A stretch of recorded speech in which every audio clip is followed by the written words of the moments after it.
Good evening guys, Har Har Mahadev. তো আজকে আমরা চলে এসেছি তারকেশ্বর যাত্রা যাওয়ার জন্য বৈদ্যবাটি ঘাটে।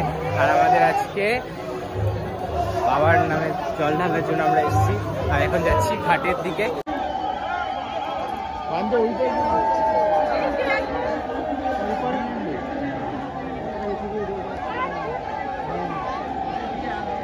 ধাক্কা মারবে এইখানে।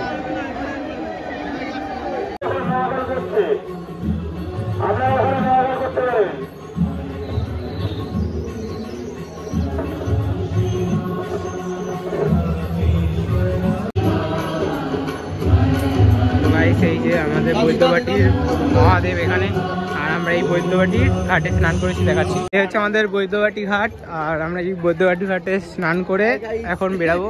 আর এই হচ্ছে তোমার ব্যারাকপুরের ঘাটের, এই হচ্ছে শিব মন্দির। আর আমরা এখানে রেস্ট করছিলাম সকালে এসে, কারণ সকালে রোদ্দুর ছিল।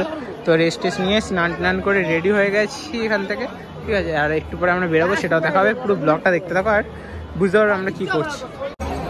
তো গাইস, আমরা এখন বেরাচ্ছি, মহাদেবের নামে হাঁটা শুরু করবো। এবার এই বৈদ্যবাটি ঘাট থেকে বেরালাম, এই বাবা এখান থেকে দর্শন করে নিলাম। এবার আমরা যাবো হচ্ছে প্রথমে ডাকাত কালীবাড়ি থেকে, সেটা হচ্ছে 10 কিলোমিটার রাস্তা। তো এখান থেকে সবাই মিলে রেডি হচ্ছে, রেডি হয়ে দিন যাচ্ছি ডাকাত কালীবাড়ি।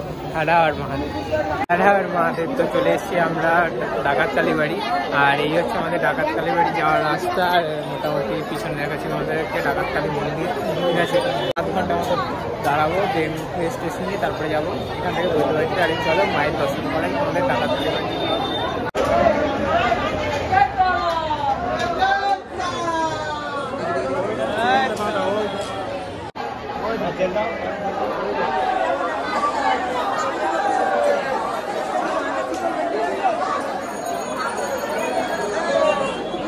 হচ্ছে ডাকাত কালীবাড়ির মন্দির। আর এই হচ্ছে সব, এখন আমরা বিশ্রাম নিতে চলে এসেছি এখানে।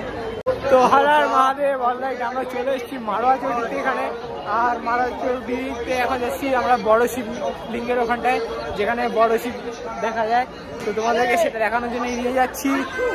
আর গলা বসে গেছে, এত চিল্লাচ্ছি, ঠিক আছে। তো চিল্লাতে গলার অবস্থা শেষ। চলো তোমাদেরকে দর্শন করাই মহাদেবের, তারপরে দেখো তো বাকি আছে সব কিছু, ব্লগে থাকতে দাও আর এনজয় করো। খাবো ব্যস্ত।